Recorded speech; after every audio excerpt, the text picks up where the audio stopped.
Well, welcome back. We have another episode of How to Fix Horse Racing. We've done everything. We've covered so many things. We've covered the fan comments. We've covered exchange wager. We've covered prop bets. We have covered a lot. What we haven't covered yet is there's racing all over the country. There's all Country? racing all over the world. That's better.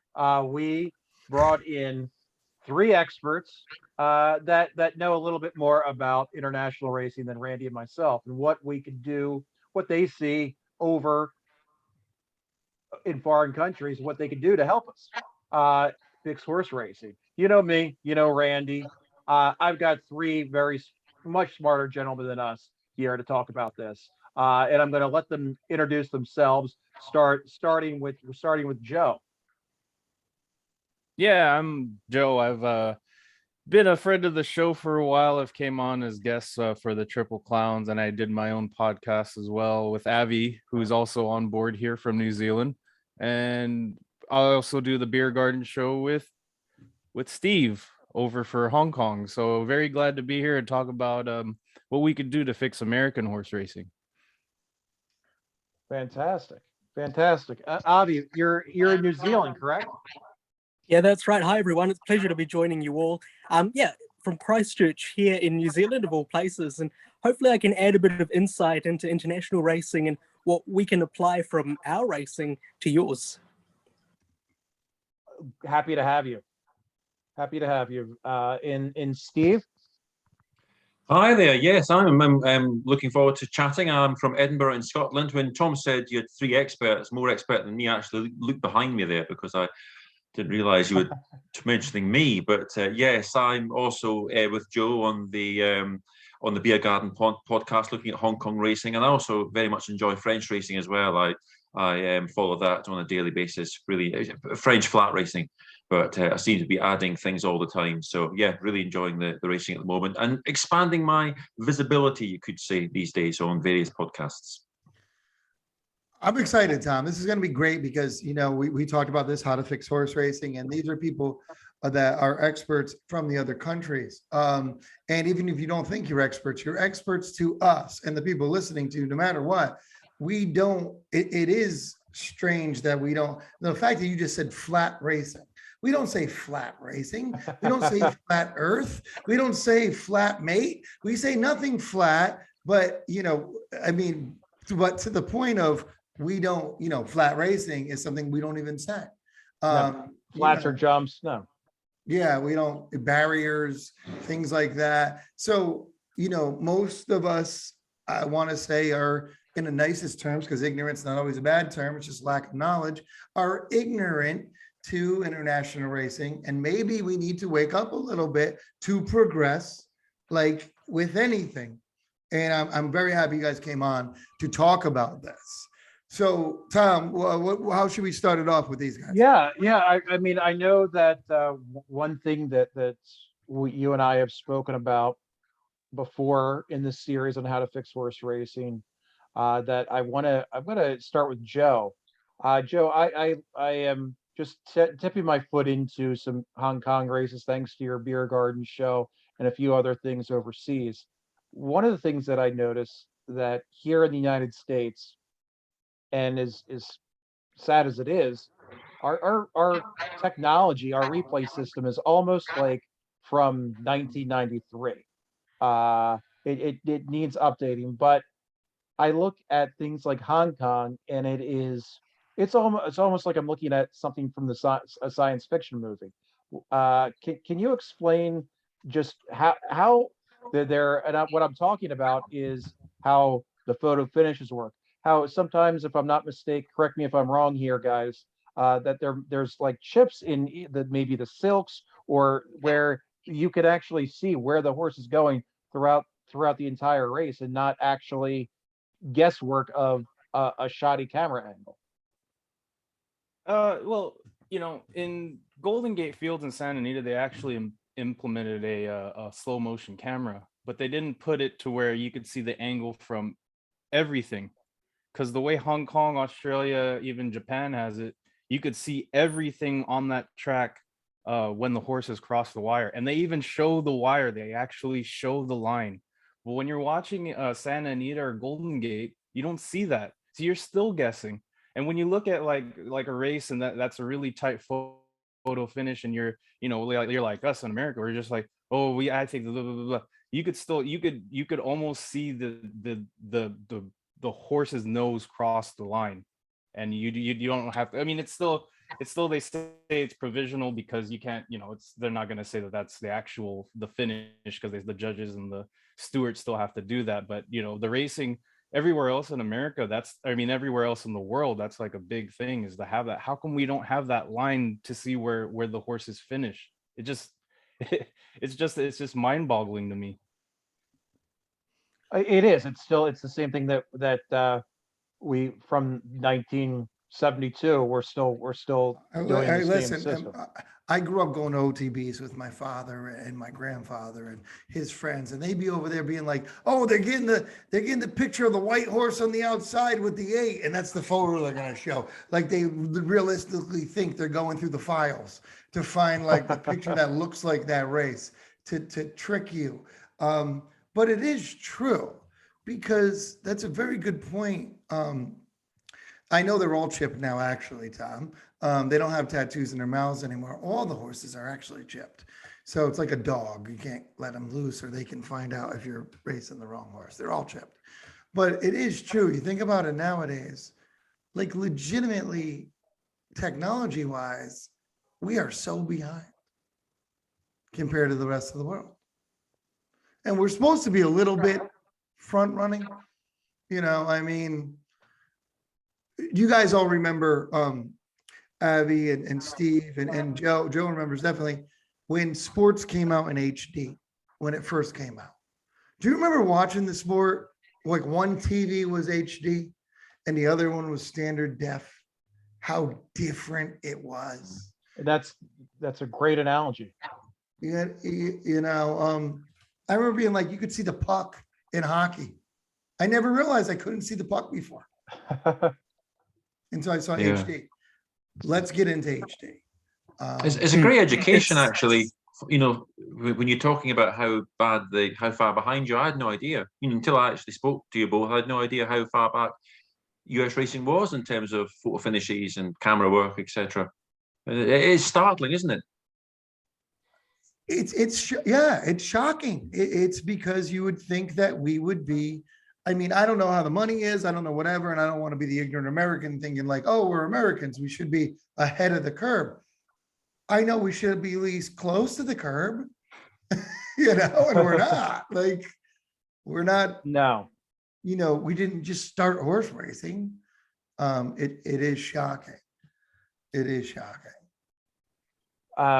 Yeah, it is, and it's behind the scenes. I'm sure it's a headache, but again, we could keep on getting back to, as we call them, the old white hairs. Do they really want to make a change? And how could you not make a change that this could be so significant, where you're having purses of the millions of dollars? You can update a camera that hasn't been updated since Nixon's been president.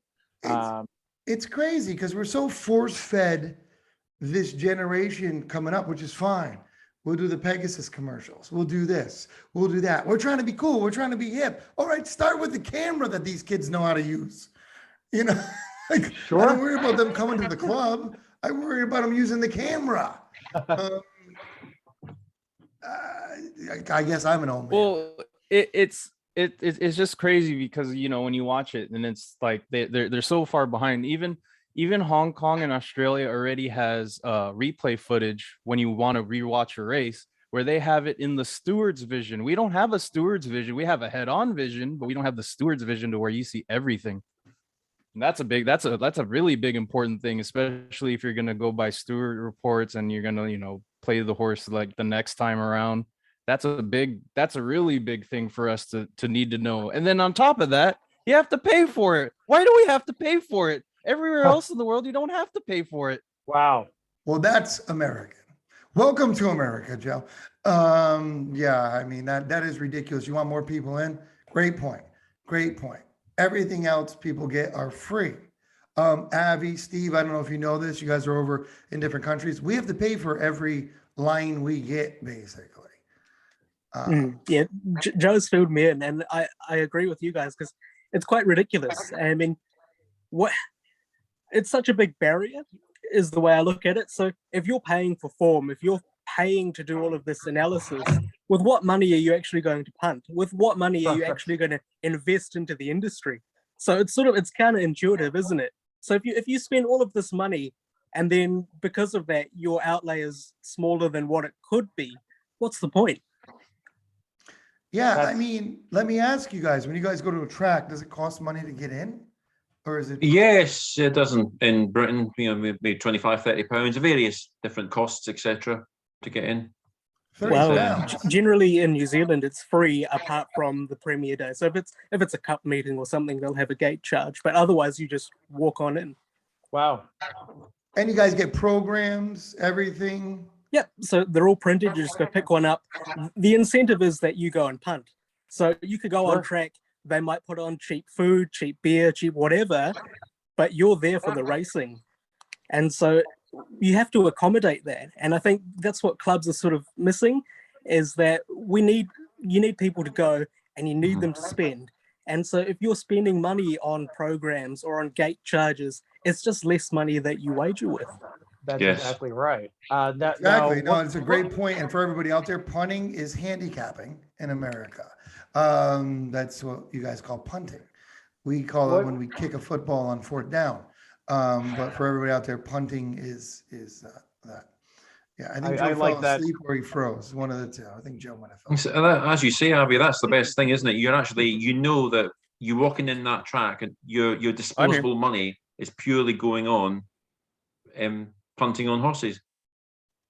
Now, Yeah. Avi, I have a question for you. When you're going into a track in New Zealand, what are the crowds? Do you have a good crowd, or is it sparse? It's pretty sparse. So on a general race day, there wouldn't be many around apart from those who are members of the club. And that's been a big problem, I assume worldwide really, is to get people on track. At the moment, we're in the middle of summer. And so tracks are pretty full. It's an entertainment option, especially after COVID, after these lockdowns that we've had in our country. So it's an entertainment option for some when it's convenient, when there's a holiday, when there's a big meeting. But your standard meetings otherwise aren't really well participated. So that's why clubs really need to work on getting people along. And that sort of links into what I said before, because if we're charging these things, then normal people won't attend. So even if they attend a group race day, a big race day, there's still a barrier or a deterrent for somebody to go to a regular race day. It's As my cat interesting. joins And us you too. said members of the club. Mm. Explain that real quick, because we don't have that here. I have a members only jacket. Tom probably has one too somewhere. You would. But members of the club, what does that mean over there? So here you're able to join a racing club. So you pay a fee, and that fee basically entitles you to gate entry. So you can attend every single meeting on that track for a year. It's like a season ticket. Yeah, like Yeah, a season. yeah. Okay. All right. Yeah, I wasn't sure. Yeah. Okay. Interesting. And then so that guarantees you not only entry, but like a designated space. So if there's like a big race day, your spot isn't going to be taken by a member of the public who comes just for that one meeting. Is it a decent price? Is it overpriced? Would you feel? Is it a good deal? I think they're reasonable. So about $200 is standard for a city club, but I think that's reasonable if you're going to join one. But most people would anyway. But at the same $200 time, and you get, how long's your meet? Like Sorry? to go to the club. How long is the season for that place? What do you get for that? so like $200? for us, it would be across the year. So they would have racing in the summer, autumn, winter, spring, and The whole just year? across different 200 times. bucks? That's great. So like for us here, so my local track is Riccarton, and in the winter they utilize the course for jumps racing, and they've put in an all-weather track as well. So really, it's just built to run year round. Oh, so that's Interesting. not a bad deal. That makes No. sense. They get their money up front. That's not terrible. Not actually a bad idea for American racing. No, and it's good actually for the tracks. Like you said, they get the money up front, and then the punter gets there. They can go in, especially with what like you had mentioned, you get a seat for the premium days, where somebody who's just going there for the big races gets to go not in your spot. I kind of like that. All right, so far we have Joe's on board with the better cameras. Everybody is here. Let's get up to date in America. Let's make it more reasonable for the crowd. Pretty much like let's free Yeah. PPs, more money coming in for Avi. So let's move on to Steve and we'll get all into it. Then we'll just go all out.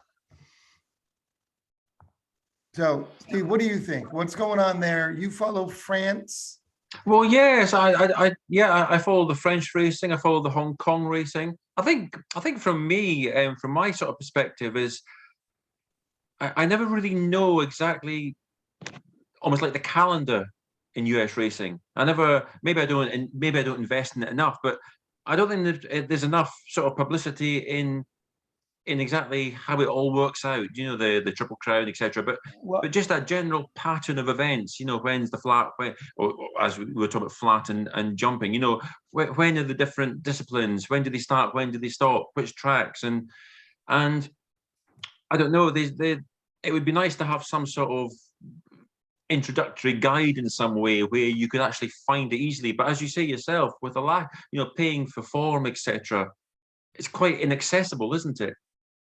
It really is a point that you make, because all of a sudden for us, at one stage of the year, it's Kentucky Derby time, and we don't know. And so if people across the world don't know, I don't know how people locally in the States would know. How is the marketing working there? Are people getting on board, or do they even know when these events are themselves? This is why we're doing this, and this is perfect. You guys are out there in other countries, and when you say that to me, this is a problem.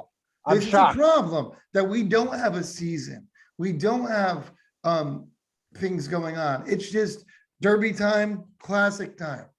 We don't have this here's this thing. We talk about that. We try to do things with Horse Racing Nation where we do division rankings every month, because these divisions that we don't talk about, besides on our show, who else talks about the best turf horses that are 4 years old in America? No one does. That's a great thing to say, because you're right. It's like all of a sudden it's like, oh, the Kentucky Derby's here. And that's what America's all about. We race all year. All year, almost 360 for the first time in a while that we'd have racing on Christmas. But yeah, it all depends. That's a great, that is actually a very intelligent comment that you made, Steve. Something that we take for granted here, but and you too, Avi, that again, Americans assuming that everybody knows what they do, but they don't, which it's fantastic. But you're right. Even I don't know. Okay, well, when does Del Mar open back up? I don't know. It's summer. Yeah, I don't know the exactly. summer, but it's like I don't know when my home track opens up. Sometime in May, which is a track, a mid-level track called Delaware Park. But there is not a lot of it is due to the weather around here. But yeah, that's. But and it's because I mean now, like we talked about before, like when the Pegasus happens around that time, we're kicking off the campaign. There's going to be stakes races every week for the 3-year-olds, just now 3-year-olds going towards the Kentucky Derby. So we might call that, Kentucky Derby season. You might call it something like that, to be like, here's the season. And for you guys over there that start watching now, because these are when these horses are going to start running, is the end of this month. And you're only going to get 3 races out of them, these horses, tops. So this is their season. So, but it is true. It's very interesting. So I think we had 3 great points, and we'll get into Randy, just to interrupt real quick, I just want to ask Avi, don't you guys get our form for free too? Like the Kentucky Derby, if you were to bet it, isn't it free for you guys where we have to pay for it? Yeah, I think I remember joking about this with you at one stage, because so American racing for New Zealanders is sort of in a prime time position. So American racing here sort of airs from 6 a.m. till about midday, 12 o'clock. And then from 12, our product starts in Australia, blah, blah, blah. And so we take in a lot of American racing. but it's not well sort of participated in or bet on. But all of the form is free, and if you wanted to, you could quite easily just place a bet. It's quite funny that you mentioned at the beginning about the quality of the races, and we sort of have a chuckle because some of the racing is very foreign to us. Look at quarter horse racing, and so 100-meter races on What the heck a is little that? standard definition screen. It just doesn't appeal. So like sometimes you might get like $30 in a pool for an American race, but in saying that, all of the form is free, and so like if you wanted to, you could quite easily just spend your mornings just betting in America.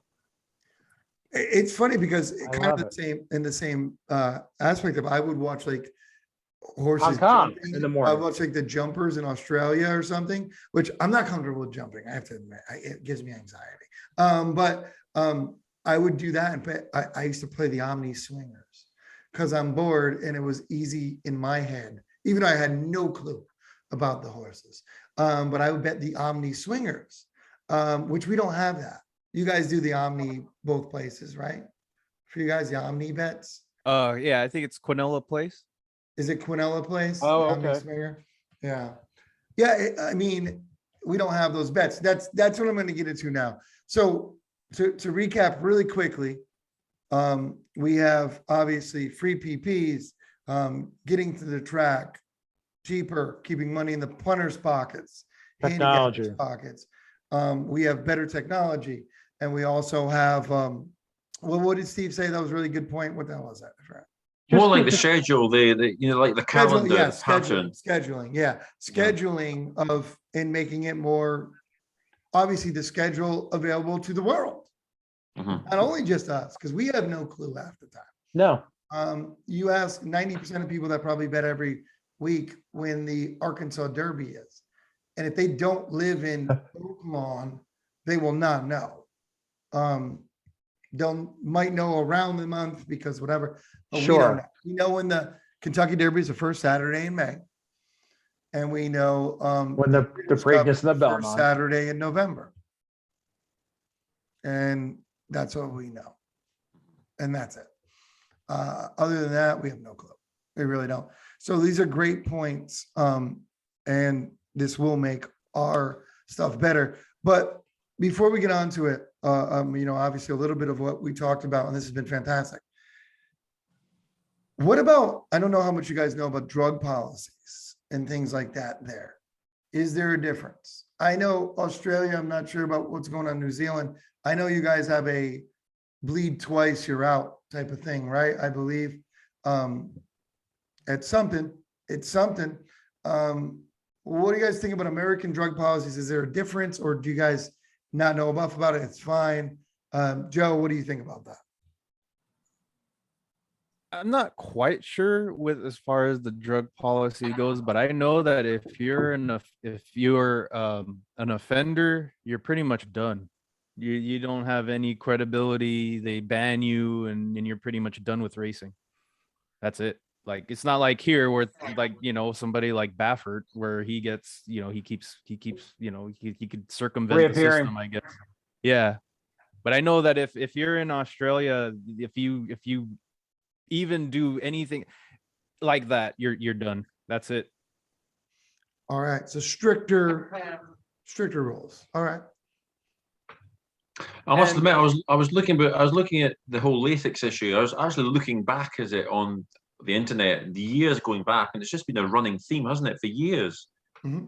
The whole, 2014, 2005, and I was looking, and and years ago, even small trainers were saying that it's something without Lasix, big trainers could handle, but small trainers couldn't because they would be unable to run their horses as often without Lasix, and therefore less well-heeled owners would come out of the game for them. Does that make sense? Yeah. It does. Yeah. Well, I mean, it does. I mean, the rest of the lungs, I guess, and then the smaller trainers, can't afford that to keep bringing them back. That's what you're saying, right, Steve? Yeah. Yes. Yeah. I mean, I don't know how I feel about Lasix. I've said this before. I don't see enough scientific evidence that the small dose that hurts the horse. I don't want horses to be hurt. That's No. at the end of the day, that's all I care about is horses' health. And if you're giving them an inhaler to open up their lungs a little bit, I'm cool with it. If it doesn't hurt them. So I'm okay with Lasix as long as everybody's on the same playing field.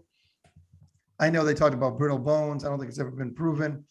But yeah, I mean, it would change the game. It is changing the game here so It much. sure is, and the fact that it's different rules all over our country. Some states it's permitted, some states it's not. So that's a whole other question. Like, should we just have one rule, which probably wouldn't be a terrible idea. It becomes an animal welfare issue, doesn't it? Because if your horse is constantly running on Lasix, they're probably running more than what they should be. So does that Yes. mean the pool of horses that race in America, does that mean that there's just too few? There's too little horses racing. Why are horses having so many races? So, for example, here and in Australia, Hong Kong, it's not, it's uncommon for a horse to, just keep going. They'd have a break somewhere. Whereas you see a lot of the American racing where the same horses run just about every week. Well, and that's a good question. And what is because it all comes down to we do have a shortage of thoroughbreds in the United States. As far as we might see a horse that a lot of the tracks that we cover, we will see horses run almost every other week. Over in New Zealand, what's the general protocol for So usually, a horse? So a horse would have a spell. So they'd have one race from anywhere from 4 weeks up to 90 days, 3 months. So there's a big there's just a lot more horses in saying that.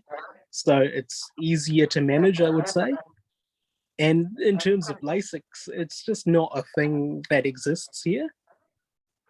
Yeah, not at all. And like I said, they have that rule. I believe that's true, right? The rule is if they bleed twice, they're gone. They're done. Yeah, and I think even in Hong Kong, if you bleed once, you're gone. So is it once? But I think twice you can't breed or something. It's crazy. Like it's something like which are trying to get the bleeding out. Which that's a weird thing that one day we'll touch on probably the Triple Clowns, where it's we have this inbredness of horses, and one of them is if you're a bleeder, why are you breeding? Because you're probably going to have a bleeder. When I say bleeder, I mean, the lungs and everything like that.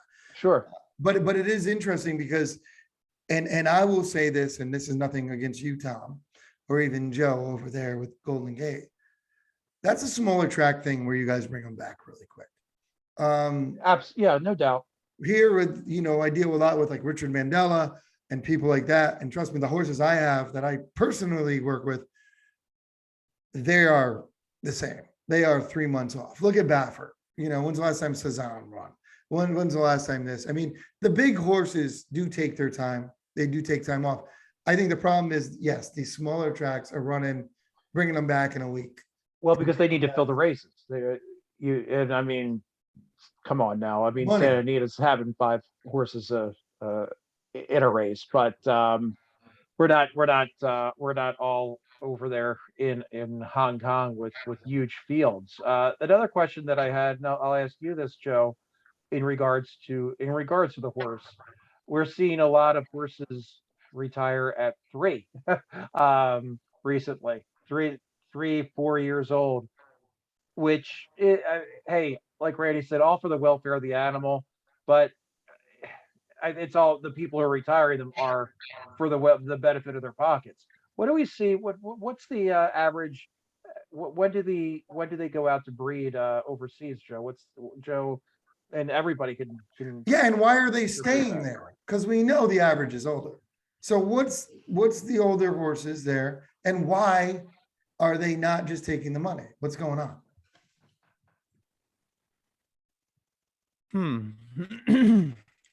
Because it is weird because we do see a lot of 3-year-olds retire early here. Over in I know in Hong Kong they have 3-year-old, but most of there's no breeding industry in Hong Kong. All the horses are coming out of the UK or Australia or Japan or the US. So they're going to be all geldings. So they're just going to be running them until they can't run anymore. So there's not going to be any kind of breeding over in Hong Kong. As far as Australia goes, I think that's more Avi. I think he could answer that one. Yeah, and historically, if you have a good horse who's a boy, and they win a good race, I mean, profitability wise, I mean, you're better off just going to the breeding barn, and you're just selling a dream, to other people, to syndicators, to mom and dad investors who are looking at having a bit of fun. So you're playing on the lineage of a horse, you're playing on its pedigree, and that's a product. So much like racing itself, you're just selling something else. It's just something else horse related that's being sold. So it's quite lucrative for a breeder or for an owner to stand your horse at stud and get a guaranteed fee, which is pretty much a guaranteed win every time, and your horse doesn't have to race. Its odds of getting injured are next to none. Not And shipping it anywhere. gets to do Well, male things. it gets happens paid to. sometimes, but Yeah. yeah. And it's funny because if you've ever watched any kind of Australian TV or New Zealand TV, they have such the best commercials for their studs. It's so funny. Like, when you watch TVG, sometimes you'll see like a Run Happy commercial. Oh man, the ones in Australia are 50 times better, I think. They're like wow. they're like rock videos from the 80s.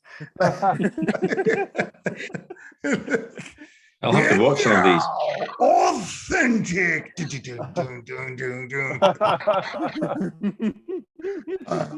That's it. So okay, so we'll ask you, Steve. What's the ages over there when you watch France and England or Scotland and Ireland and all those tracks up there? What are the ages up there, and do you have the same problem?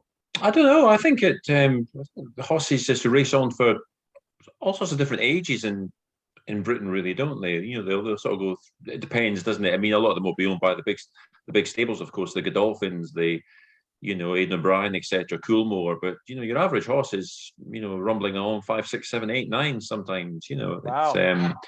It's sprinters can go into double figures even. So Yeah. it really does vary, doesn't it? I think in Britain, I don't think to be honest, the breeding part of it's never something I've really been particularly au fait with, but I think it's just a great variety of different ages. Of course, we're playing for less prize money as well in Britain. And we've seen that with stuff like the jumpers, haven't we? Who are historically always older horses anyway. Yes. And Yeah. and much the same with stuff like harness racing, where like here locally, there's a meeting today, and I've looked through the form line, and there's a few 11-year-olds and a few 12-year-olds still trotting. So, I mean, horse longevity is a huge thing too. Yes. Jesus, 12 years old. My God. That's- Geez, a couple more years, Epstein would buy one. But I think it's a good point though what Joe made, where he said that they're not breeding. I guess it's not as much breeding. I guess the American horses, if you have the authentics and I guess Sunday Silence, look at Sunday Silence. Right. I guess the American horses can go worldwide. And if they keep it like, hey, that's kind of smart though. If you think like China goes, well, we'll just go get the horses to breed over here and we'll run these horses for 20 years. It's genius. Especially if they're gelded. I mean, We'll just geld those and get the ones that can breed over. yep. I mean, we did just see, was it Japan bought a ton of horses at the yearling Yes. sale here in Kentucky. So maybe we are just the ground of breeding these American horses that have come. So maybe that's it. But I think there's got to be an incentive for older horses. Well, I was gonna say, for as far as the breeding goes, in Korea they buy a lot of the American horses. So when you watch Korean racing, when you look at all their pedigree, it's all Indy. What's his name? AP Indy. No, the other one. Indy something. I forget. It's another Indian big Charlie. Indy. No, not Indian Charlie, Tom. I knew you were going to say that. Well, I mean, Native Dancer is the one that everybody has. Right. Yeah, because like like in Japan, they want the dirt pedigree, so they go to the U.S. and Korea has their own. Korea has their own thing too. South Africa just bought a horse a couple years ago, and you guys probably know him, Flower Alley. Flower Alley is a big stud in South Africa. So in that Naira perspective, it's good. That's the good thing going for America, is that a lot of other countries want our pedigrees. But then at the same time, I think retiring them too early, where they still have a lot to give or a lot to go, is probably what they should be racing a little bit longer, I think, to me at least. Yeah. I mean, a horse isn't really fully developed until I believe 5 years old. 5, I think, is their peak or something. Yeah. Yes. Yeah, but I mean, listen, we need to make a Kentucky Derby for 5-year-olds, something to keep them around. Because you can't say you can't breed till 4, you can't breed till 5. Because if I own the horse, guess what I'm going to do? He's going to live in my shed for a year, and I'm not going to race him. And then when he turns 4, I'm going to go let him do his thing. That's Hong Kong. Hong Kong has the Hong Kong Derby, and it's not a Derby 3-year-old, it's a Derby 4-year-old. So all the big 4-year-olds, and it's not in the and it's not even a group. It's not even any kind of black type. It's like a special condition race. But so the incentive is still there. Yeah. Mhm. That's right. We're That coming up to the works for classic us. series, aren't we, for Hong Kong? That works for us. Make sure it does. something that you want to stick around. Make the classic. You can't run in it if you're 3. How about that? Yeah. How about that? It's like, because these things have happened for years, that you daren't tamper, but why not? Well, then we'll just make our own race. You're right. Well, you can't ever right, tamper with the and race because it's records and all the nonsense. But that, nostalgia. quite honestly, Steve, that's why Randy and I started this, and this is our fifth in the series of, there's too much with United States racing, the people that are in charge. But we've been doing this for so long. Nobody wants to upset the apple cart, but we're here to fuck up the apple cart. Yeah. Yeah. Thank you, Randy. Yeah. Yeah, because everybody's the people are just too afraid to. They're happy with their comfortable jobs, and they don't want to cause any waves. But everybody's complaining about it, but nobody's doing anything about it. I mean, it's kind of what we've turned into. Now, general. I know Joe follows the racing over here in the United States. Do you fellas follow our racing? Myself, do you know that, as I said earlier, there's only so many hours in the day sometimes, because I follow the Irish racing, which will be I say flat, but I like the Irish flat racing, which will be starting in March, and we've got Dundalk, which is on the all weather through the winter, and then there's the French racing, which is on the PSF, which is the all weather track through the winter, and then you'll get Deauville and etc. So I think I've become a bit more attuned to the American racing, having spoken to you two, actually. And of course, Sarah as well. I like to, there's a part of me thinks, Sarah's come over and looking at Hong Kong racing now, and I think there's a bit of a, return the compliment, if you like. I don't want to be sort of blinkered and just looking inwards at France and Hong Kong and Britain. And I wanted to actually just throw in the odd tweet these days, like Unique Unions the other night there in Aqueduct and Race 8, States Race, and just actually try and follow a bit more. But that's another thing about the American racing. I find it hard to compare the respective quality of each horse. Well, and that's where I was going. That's interesting. That it is, unless you go in, it's the getting in. You're talking about like pedigrees and things of that nature. And it's difficult sometimes. Knowing the level, the class of horses. We call them conditions, and the conditions are. It's tough to keep up with, because you're right. You see, like, I've had to ask the question. A starter allowance at 25,000 is better than an allowance at 34,000. You're like, wait, what? I don't understand this. That's the weird parts of it. Mhm. And you see, well, you won here, and you're like, oh, it's a class drop. It's like, no, it's not a class drop. It's not the grade 1, 2, 3.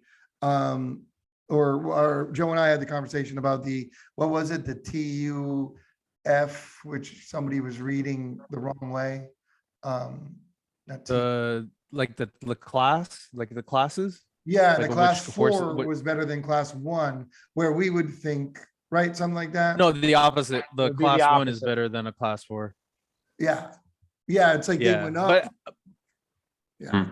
but in terms with that, if you're gonna go by class, the only difference is that we have claiming. And I think if we were to try to do a rating system based off of claiming, it's gonna screw everything up. So it's either we keep the system the same, or we don't have claiming and we do the rating system like what they do in Australia or in Hong Kong, where it's a private sale if they want to get rid of the horse, or well, I don't want to say it that way, but if they want to do a different, if they want Well, to they are getting rid of the exchange horse. the horse or whatever. Yeah. Well, I don't want it to sound like inhumane. No, Yeah, they're giving no, it to somebody well, else. not They're at all. not They're- killing it. No, there's somebody else who's going to train it and run it. Avi, have you are you in tune with the racing over here? And what, if so, what are your thoughts? And please No, be no, honest. no, not at all. Honestly, like the American racing really for us is an afterthought outside of the big days. We might see the odd race again early in the morning, but otherwise, to be completely honest, no.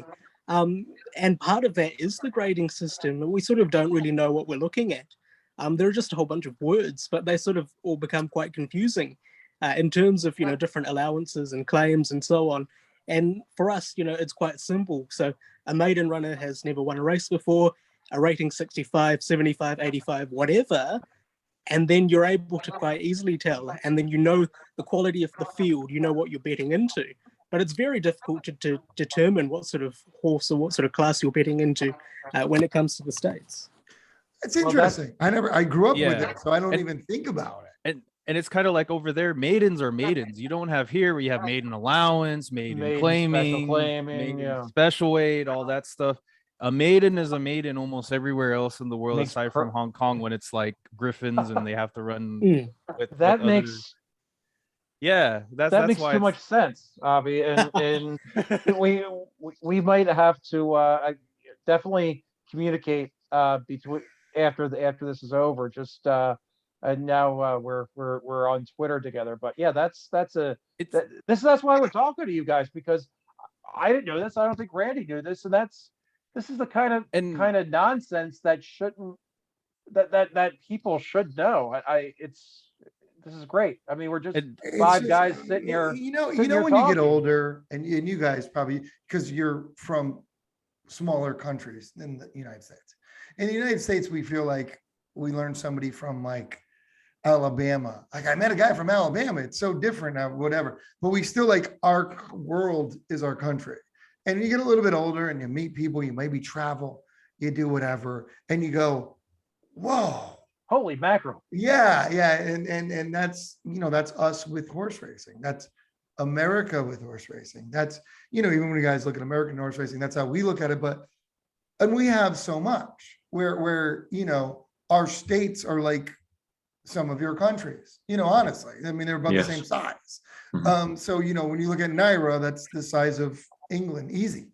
So those tracks are like England tracks, but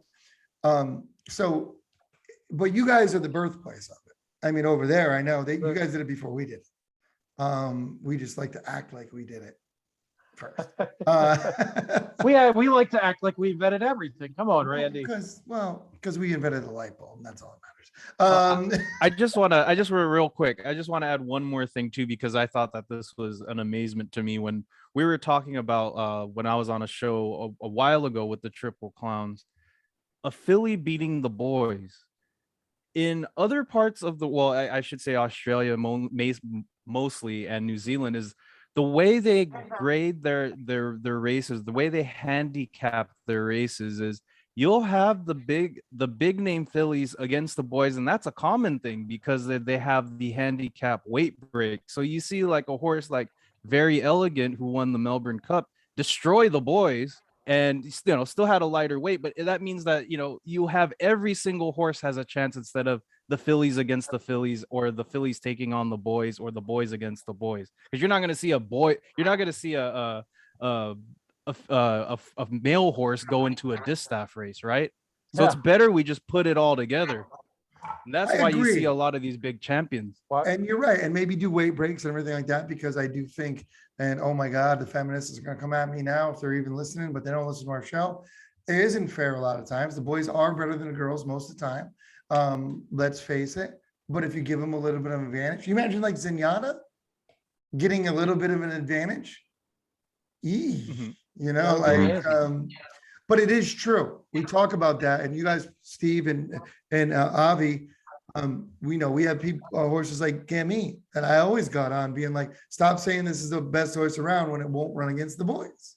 And that's yeah, Yes. bingo. When it won't run against the boys. And that's fine. You're the best girl out there. We have that conversation here, which I don't think you guys do. But I also think that's why you guys have wings. You guys have Black Caviar. Black Caviar was a filly, right? A mare, right? Yeah. There. Yeah, a mare. You have those horses. And the funny thing with the Black Caviar is she had to stop running the handicap races, because if she was gonna have carry so much weight. They do weight breaks way different than we do there. I know that. Yeah, it does make a little bit more. It is. The more I look at it, and I'm gonna feel like Avi said it. It's a lot easier to understand. Yeah. Listen, I taught Sarah about American horse racing, and now she's weirdly teaching me about overseas horse racing, which is very uncomfortable for me, actually. So thanks a lot, guys. But yeah, so well, let's wrap it up, Tom. Yeah. Yeah, we're just five guys here talking. We all have one thing in common. It's a beautiful sport of horse race. Randy and I and Joe just happen to be here in the United States, and we are lucky enough to join. And we could talk to Steve and Avi and Joe for hours, and we might have to have a round two of this at some point. But really appreciate all you guys coming on, and at the late notice with Avi. Thanks for coming on. Yeah, no, that was awesome. Everybody, real quick, I want to do something really, really fast. I'm gonna give everybody like 10 seconds each. If I go around the horn right now, and Joe, I'll go with you, even though you're here in the United States. I'm gonna start with you though, and I'm gonna ask you real quick to get you to watch more American racing. So obviously for Avi to watch it at all, or the people you know, what would you like to see? Quick, fast, what would you like to see? It's okay. You can say chicks in bikinis. It doesn't matter. Whatever you want to say it. And same with you. What can America do right now? Joe, start it off. What could we do to fix or make you want to watch more? I would change the betting. Have both tote and fixed odds. You could have both. They have it everywhere else in the world. You could do both. There's no way you could still have the horses, still the owners and all that still get their money even after. So I think they should do something with the betting. Odds. Abby, all you and your friends that watch all the racing, how could we get them over to watch American racing? What would we need to do? Release a calendar so we know when it's on.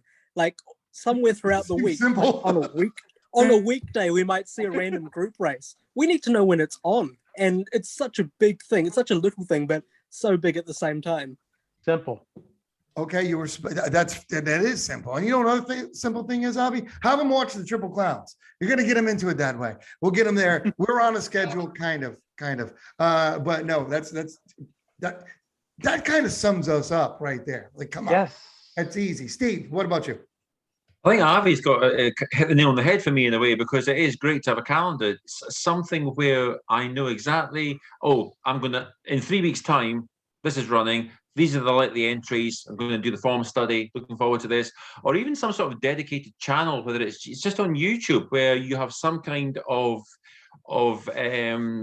beginner's guide to US racing, something where you begin to understand how it all joins. I mean, even like last night, I was watching at the races in Britain, and I was watching my horse. I think it was Unique Unions in Racing Aqueduct, and the compere says, "Oh, we might have a clash here because American racing clashes, and there's no cohesion between the different states."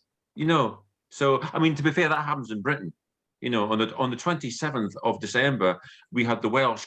We have Wales. Wales is a little country in Great Britain, of course. Wales, Of course. and we had the Welsh Grand National. At the 5 minutes after the Welsh Grand National in Ireland is the 3-mile Paddy Power handicap chase. Absolutely ludicrous planning, because there's still a circuit to go in the Welsh National. We do that. That happens. We do it during like Kentucky Derby Day. Santa Anita's got like 5 stakes races. Like we do It's that. ridiculous. Yes. All the time. Yeah. And it lowers betting. It lowers the amount people can put on. People are holding back. They're not. It's Right. just it's basic, isn't it? Yeah, it is. So what I learned from this whole thing is Triple Clowns are going to make a planner on your desk of the calendar year of American horse racing.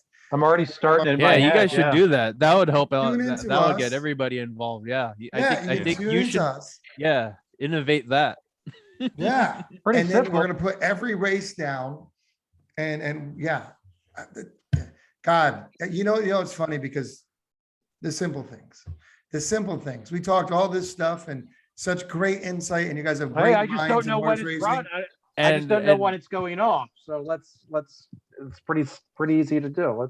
Yeah, And Avi gets a 25% royalty for that. Just however many 25? calendars you sell. Listen, 0% of like 0% of nothing zero. is still nothing. So Abby can get more than that. We'll get whatever you want, Abby. Like, Thanks. you could have worked on a 98% deal. We'll be happy with 10%. Oh, well, with that said, yeah, that was a great way to wind up, guys. And let's definitely keep in contact. And listen, with this is we got to pick this up again, right where we left off, and hopefully by the next time we talk, we'll at least get that calendar in production. No, absolutely. It's actually funny because think about how simple that would be to become to really get horse racing, just a calendar. Even a stakes race calendar. Yeah, absolutely. Because Stakes race calendar is simple. I can get that. I'm actually editing Avi. this part out because Spendthrift is probably gonna jump on it and have more money than us. So I'm gonna edit this part out. The scribble in pen, laughing jumps for me. We'll edit that. We'll do part that out. too. But we do that at Saratoga like the first. Yeah, don't bring out that race. idea and then No. somebody steals it. Yep. Hey, ever since Jonathan Exactly, Shepard and- retired, I don't know what I'm doing. And obviously, Steve, tell everybody where they can see you. Oh, you mean on Twitter and stuff? Yeah, all that stuff. Yes, well, I'm my Twitter handle is at Shanks Ponies, and I'm called the Right Man, which was named after a sprinter in France, so it sounded quite clever. But yes, that's where you'll find me on Twitter doing my tweets. And did you see that? I did a tweet the other day. It's like a prehistoric bird that was kicking around long ago. And I think Sarah put a big pile of bird shit. Yes, that was it. Yeah, that was great. It's Jeff Goldblum examining the bird poo. Yeah, it was amazing. But it's an incredibly big thing. It was. Amazing. Yeah, and Avi, what do you have going on, and where can people find you? Yeah, just Twitter for me as well. It's at RVAVI_LAL LAL. And if anyone has stuck around and watched this to the end, well done. Exactly. Oh, yeah. God bless you. Thanks, Tom's mom, for that. No, and absolutely. And Joe, we know, well, and also, Steve, you're on the Beer Garden show. I know that with Joe and Sarah, of course. You guys do that show, which is a great show, does Hong Kong racing. And, we are happy to announce that Joe will be joining us with the Triple Clowns doing a show with Australia. So Avi, get ready. Joe, you agree with that, correct? Avi will be. Yeah, Avi's gonna have to get ready. All right. He's gonna have to leave his day job again. Well, I'm so glad we're to gonna do, school. Avi. That's All good. great. Yeah, I've got a feeling we'll see more of these guys. Absolutely. Yeah, Joe does his Away on Away They Joe show. Check those guys out. And absolutely, Joe's happy to have him a member of the team coming over. And they're going to do some Australian racing, guys. We're branching Maybe New off a Zealand. little bit. New Zealand too. Of course. Whatever Can't you want, for- man. It's your can't- show. That's all can't the same forget, thing. It's all yeah. islands somewhere. Just note Delaware Park. Yeah. Oh, the Leave that to me. good old DP. Yeah. But no, I've got a feeling we're going to see more of these guys. Randy's laughing because he knows. with edit, clip. All right. Well, that wraps up another episode of How to Fix Horse Racing, the international version.